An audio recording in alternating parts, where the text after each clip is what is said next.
Why does New York look like the ultimate dream on screen, yet feel like a constant struggle in real life? This city has been sold to the world as a symbol of success, freedom, creativity, and limitless opportunity. In movies, New York is alive, seductive, intense in the best possible way. People walk fast because they're important. Apartments are small but charming. Stress feels purposeful. Every struggle looks temporary, justified by a future payoff that always seems just one step away. But the reality on the ground feels very different. And that gap between image and lived experience is where the real story begins. New York doesn't collapse loudly. It doesn't announce failure. It doesn't explode into chaos. It wears a perfect mask while quietly draining the people who live inside it. The city still works, still moves, still produces wealth, culture, and headlines. Yet for millions of residents, daily life has turned into an ongoing negotiation with exhaustion, anxiety, and pressure that never fully turns off. The films never show the psychological tax of constant alertness. They don't show how existing here requires a level of mental resilience that feels less like ambition and more like survival. The noise never really stops. The competition never pauses. Even moments that should feel neutral, commuting, grocery shopping, walking home, carry a background tension that slowly becomes normalized. What's most unsettling is how quickly this strain becomes invisible. When everyone around you is tired, overworked, overstimulated, and barely holding things together, dysfunction starts to look like normal city life. Stress becomes a badge of honor. Burnout becomes proof that you belong. And questioning the system feels like admitting personal failure rather than recognizing structural decay. This is how the illusion sustains itself. New York doesn't just sell an image to outsiders.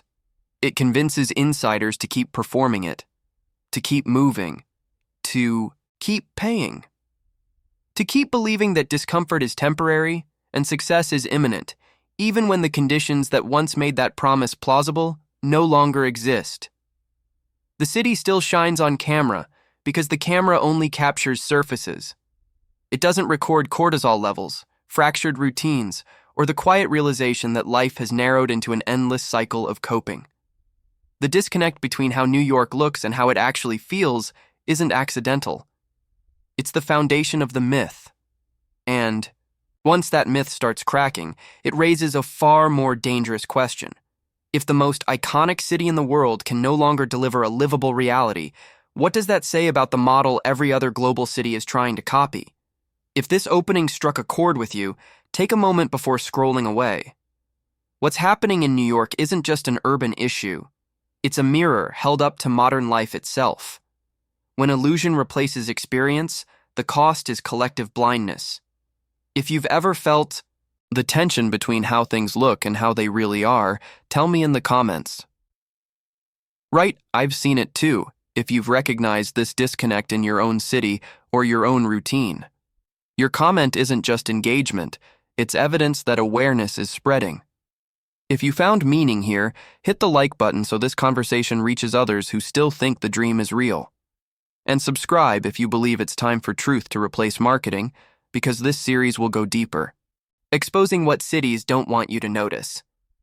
Before we go any further, pause for a moment, because this isn't just a story about New York.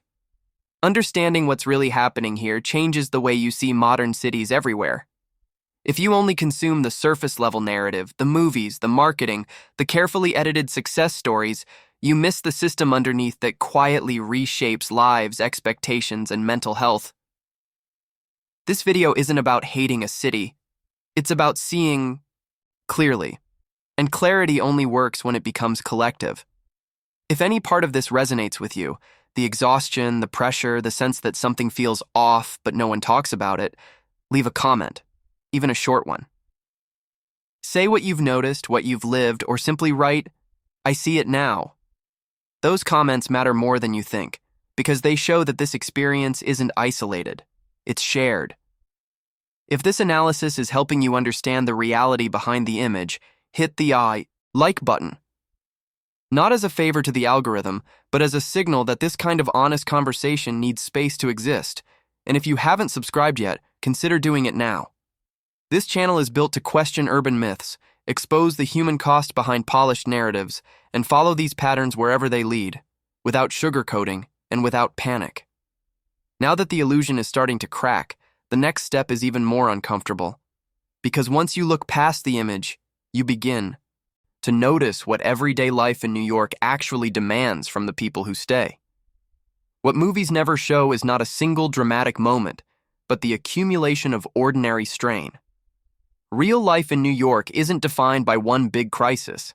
It's defined by constant friction, waking up already tired, moving fast without knowing why, feeling late even when you're not. The city trains your nervous system to stay alert at all times, as if danger, opportunity, and failure were always one step away. Daily routines become endurance tests. Commuting isn't neutral time. It's crowded, loud, unpredictable, and mentally taxing. Public spaces feel contested rather than shared. Silence becomes rare, privacy becomes expensive, and rest feels undeserved. Even simple tasks demand planning, patience, and emotional energy. Over time, this creates a background anxiety that people stop noticing, not because it disappears, but because it becomes permanent. What's striking is how this pressure is reframed as identity. Being busy is seen as virtue. Being exhausted means you're doing something right. Slowing down feels like falling behind. The city rewards visibility, productivity, and resilience, but quietly punishes vulnerability, hesitation, and human limits. That's why so many people feel alone even when surrounded by millions. Another layer rarely discussed is how little margin for error exists. A missed paycheck, a health issue, a rent increase, or a sudden expense can destabilize an entire life. The system works only as long as nothing goes wrong, and when something does, there's very little room to recover. This constant awareness that stability is fragile keeps people tense, compliant, and afraid to step out of line. Around every corner, there's evidence of adaptation rather than fulfillment. People normalize long work hours, shrinking living spaces, emotional numbness, and social withdrawal. Friendships become logistical. Relationships compete with schedules. Joy becomes something postponed, always promised after the next milestone that keeps moving further away. The city still looks functional, even impressive from the outside. But from within, it often feels like living inside a machine that never stops asking for more time, more energy, more sacrifice, while offering less emotional return each year. And once you start noticing this pattern, another realization begins to surface. If daily life already feels this heavy for those still standing, what happens to the ones who can't keep up anymore? At some point, the cost of living in New York stops being something you calculate on paper and turns into something you feel in your body. It's no longer just rent prices, groceries, or transportation. It's the constant mental math running in the background of your life. Every decision carries weight. Every choice feels constrained. Even moments that should feel light come with an invisible sense of risk. People often talk about affordability as if it were only about income versus expenses. But the deeper cost is psychological. The city teaches you to live in a permanent state of alert, always anticipating the next increase, the next cutoff, the next unexpected bill. There's no sense of arrival, no moment where stability feels earned and safe. You're never done. You're just temporarily holding things together. This pressure reshapes behavior. People delay rest, relationships, health, and even basic joy because everything feels conditional. You can relax later. You can breathe later. You can live later. The problem is that later keeps moving further away. And when life becomes a series of postponements, motivation quietly turns into fatigue. What's rarely acknowledged is how this environment erodes self-perception. When surviving requires constant effort, struggle starts to feel personal rather than structural. If you're exhausted, you blame yourself. If you're anxious, you assume you're weak. The system disappears from view, and individuals internalize the damage. This is one of the most efficient ways a city can keep functioning while its residents slowly burn out. There's also a subtle emotional isolation that comes with extreme cost pressure. Conversations become transactional. Time becomes scarce. Social life shrinks not because people don't want connection, but because connection requires energy they no longer have. Loneliness in New York isn't about being alone. It's about being surrounded by people who are equally depleted. Every few blocks, the city reminds you of what you can't afford anymore. Restaurants you stop entering, neighborhoods you stop considering, spaces that feel designed for someone else's life. Over time, this creates a quiet grief, not dramatic, not explosive, but persistent. A sense that the city you were promised is no longer meant for you. And once the psychological cost outweighs the material reward, a dangerous thought begins to form. If staying requires this much sacrifice, who exactly is this city still built for? The most dramatic transformation in New York doesn't happen overnight, and it doesn't happen loudly. There are no sirens announcing it, no official statements admitting what's going on. It happens quietly, through leases not renewed, rents adjusted to market, neighborhoods rebranded, and familiar faces slowly disappearing. This is not displacement as a single event, it's expulsion as a process. Entire communities fade out without ceremony. Longtime residents don't leave because they want to, but because staying becomes mathematically and psychologically impossible. Families that spent decades anchoring neighborhoods are replaced by temporary populations cycling in and out, rarely forming roots. The city becomes richer on paper and poorer in memory.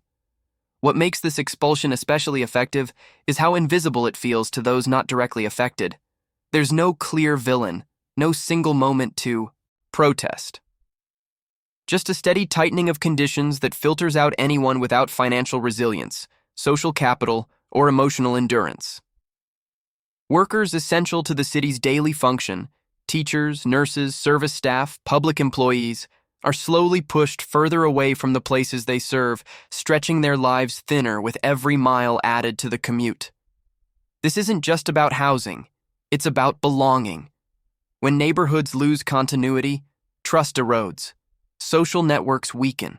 The informal support systems that make urban life survivable, shared childcare, familiar shop owners, neighbors who notice when something's wrong, begin to collapse.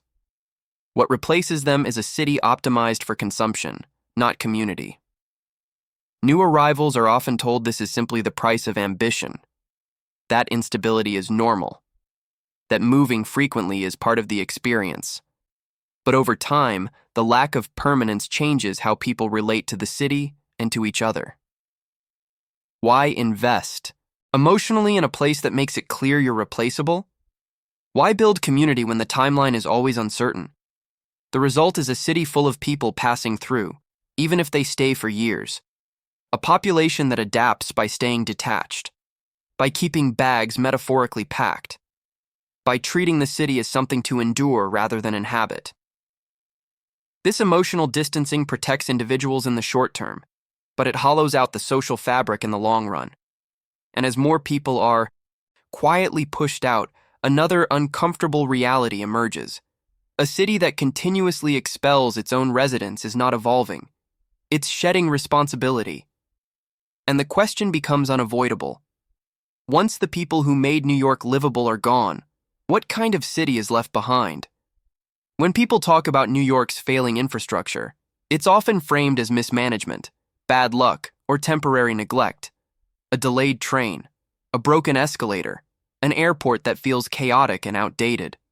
But these aren't isolated flaws. They are symptoms of a deeper breakdown in how the city functions and whom it prioritizes. Infrastructure is where the myth of efficiency collides with daily reality. The subway still moves millions, but it does so under constant strain, signaling a system stretched far beyond what it was designed to handle. Delays are normalized. Maintenance feels reactive, not preventive. Commuters learn to expect disruption as part of the routine. What should be exceptional becomes ordinary. Airports tell a similar story. They are the city's front doors, yet they often feel hostile, confusing, and exhausted.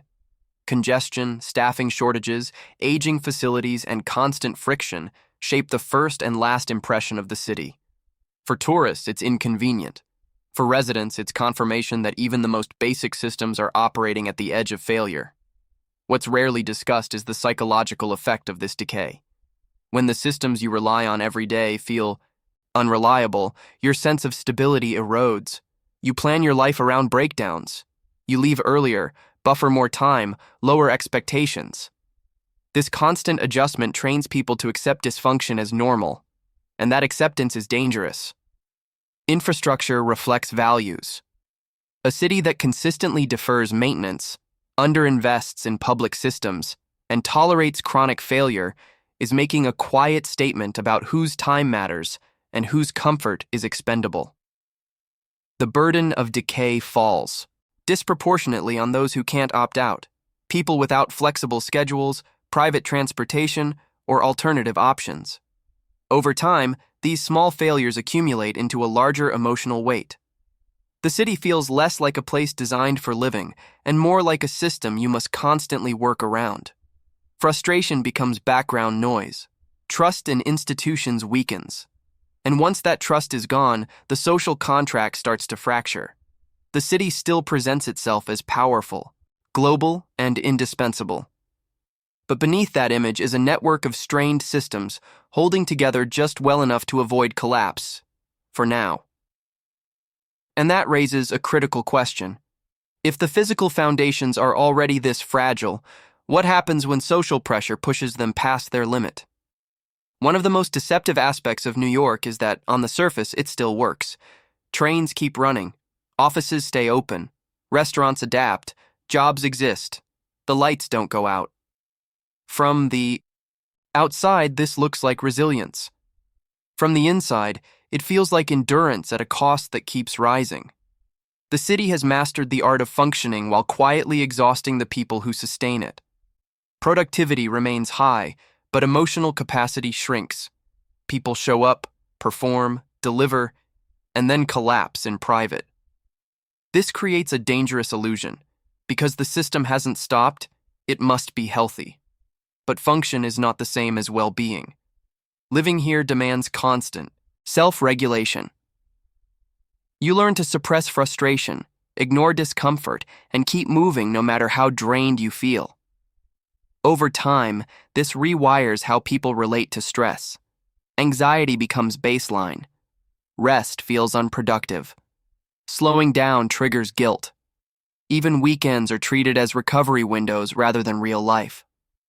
What's especially corrosive is how normalized this has become.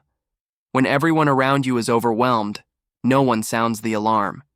Suffering blends into the background. Complaints are dismissed as weakness.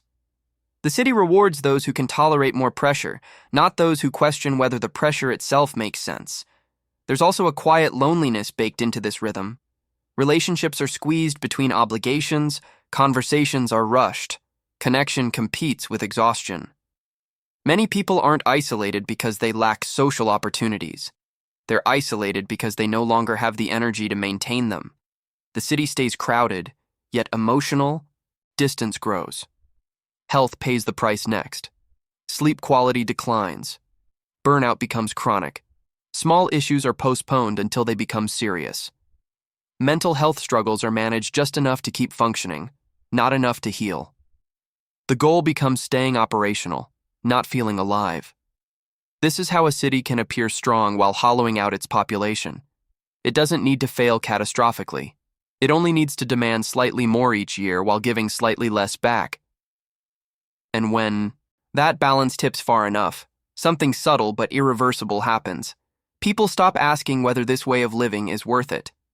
And once that question enters the collective consciousness, the next phase of decline begins. Not in infrastructure, but in belief. What makes New York's decline so difficult to recognize is that it doesn't arrive as a dramatic event. There is no single moment when the city falls. Instead, it teaches people to live inside conditions that would once have been unacceptable. The collapse is slow, procedural, almost polite, and that's exactly why it works. Small breakdowns accumulate. Trash stays on the sidewalk a little longer. Public spaces feel less cared for. Encounters feel sharper, more defensive. You start noticing fewer families outside, fewer small businesses surviving, more signs that read temporarily closed, but never reopen. None of this feels shocking on its own. Together, it rewires expectations. What used to feel like a problem becomes a feature of urban life. People adjust their standards downward to protect their sanity. They expect less reliability, less courtesy, less safety, less peace. The abnormal becomes routine. The unacceptable becomes just how it is here.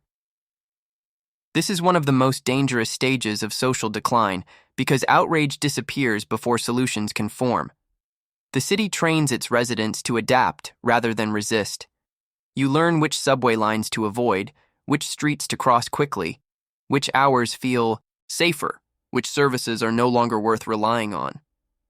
Survival knowledge replaces civic trust, and once people stop expecting systems to work for them, accountability quietly dissolves. There's also a psychological trade-off taking place. To cope, people emotionally disengage. They stop noticing, stop caring, stop reacting. This numbness feels like resilience, but it's actually a form of surrender. The city doesn't need to suppress dissent when exhaustion does the job for it. What's unsettling is how this normalization spreads culturally. Newcomers are told this is the price of ambition. Longtime residents say it wasn't always like this, but struggle to explain when it changed. Everyone senses decline, yet few can point to a single cause, which makes it easier to deny responsibility. This kind of collapse is especially powerful because it hides in plain sight. The skyline still looks impressive. The economy still produces winners. Headlines still celebrate innovation and growth. But underneath, the social contract weakens quietly, one compromised expectation at a time. And once a city convinces its people that deterioration is normal, a final question starts to surface. Not loudly, but persistently. If this is the best one of the world's greatest cities can offer, what future are we being prepared to accept next? There's a reason the decline of New York is rarely spoken about honestly, even by those who feel it every day. Admitting the dream is over feels like admitting personal failure. The city has fused identity, status, and self-worth so tightly to endurance that questioning the environment sounds like weakness, not clarity. For decades, New York marketed itself as a test of character. If you can survive here, you're exceptional. If you struggle, you just didn't try hard enough. This narrative is powerful because it shifts responsibility away from systems and onto individuals. When life becomes unbearable, people don't question the city. They question themselves. There's also social pressure to perform success. No one wants to be the one who says it out loud, that the payoff never came, that the sacrifice exceeded the reward, that the promise expired. In a city built on competition, vulnerability feels like falling behind. So people smile, hustle, post carefully curated lives, and quietly absorb the damage. Pride plays a role too. New York isn't just a place, it's a symbol. Admitting decline feels like betraying something sacred. Longtime residents remember what the city once offered and hold on to that memory.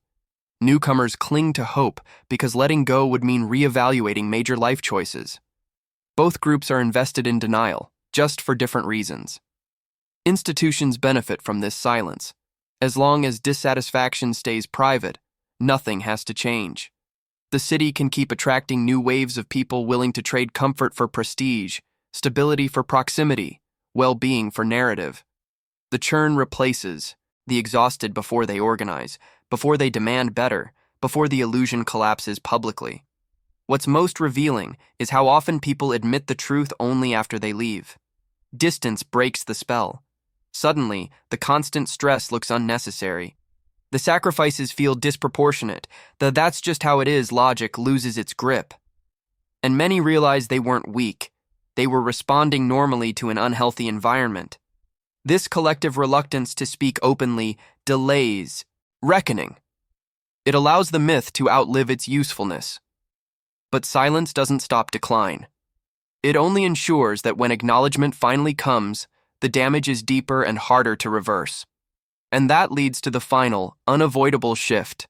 When belief collapses, attention moves elsewhere.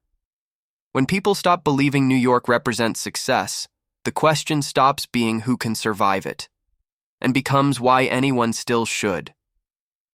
When a city loses belief, something fundamental shifts. Not overnight, not dramatically, but decisively. New York's power was never just economic or cultural, it was psychological. It convinced people that enduring hardship was a rational investment, that proximity to prestige justified instability, and that personal sacrifice would eventually be rewarded with meaning, security, or elevation. Once that belief weakens, the entire model starts to unravel. What follows isn't emptiness, but redirection. Attention drifts, ambition migrates. People begin asking different questions, not how do I make it here, but why am I still trying? The city doesn't lose relevance all at once, it loses exclusivity. And that's far more dangerous. When New York becomes one option among many, instead of the ultimate destination, its leverage disappears. You can already see the early signs. People leave without drama, without manifestos, without nostalgia. They don't frame it as failure.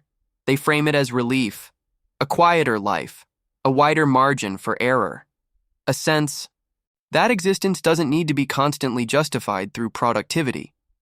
The idea that success requires suffering starts to sound outdated rather than noble. This shift exposes something uncomfortable. The city's identity depended on comparison. It thrived when alternatives looked smaller, slower, or less serious. But as remote work, regional growth, and lifestyle reevaluation spread, New York's disadvantages become harder to ignore. Density turns into friction. Speed turns into stress. Status turns into exhaustion. What remains is a city still impressive in scale, but increasingly hollow in promise. One that offers spectacle without shelter, opportunity without stability, and intensity without recovery. The infrastructure can be repaired. The economy can fluctuate. But once the myth breaks, rebuilding trust becomes infinitely harder. And this is where New York stops being just New York. It becomes a warning, a preview of what happens when cities prioritize image over livability, extraction over care, and growth over human limits. The question is no longer whether this model is sustainable. It's how many other cities are following it, quietly, confidently, toward the same outcome. If New York is no longer proof of success, then its real legacy may be something else entirely, a case study in how far a city can go on reputation alone before reality finally catches up. If you stayed until this point, it means something here resonated, not as entertainment, but as recognition. Cities shape how we think, how we live, and what we believe is normal, and questioning that takes attention and honesty. If this video helped you see New York or urban life in general more clearly, now is the moment to take part in the conversation. Subscribe to the channel if you want more analysis that goes beyond headlines and marketing and looks directly at the human cost behind modern urban systems. This space exists to question myths, expose quiet collapses, and follow the patterns most people prefer not to name. If you made it to the end, leave a comment with the words, "The illusion is breaking." That tells me you didn't just watch, you reflected. And if you've lived in a major city or are thinking about it, share one thing that changed your perspective. Those comments matter more than likes because they turn isolated experiences into shared understanding. And yes, leave a like if this kind of content deserves more visibility. It helps this analysis reach people who are still trapped inside the image, wondering why reality feels so heavy. Now, on the screen, there's another video waiting. It continues this conversation by looking at the next city, following the same path. Different skyline, same warning signs. Watch it next and stay curious.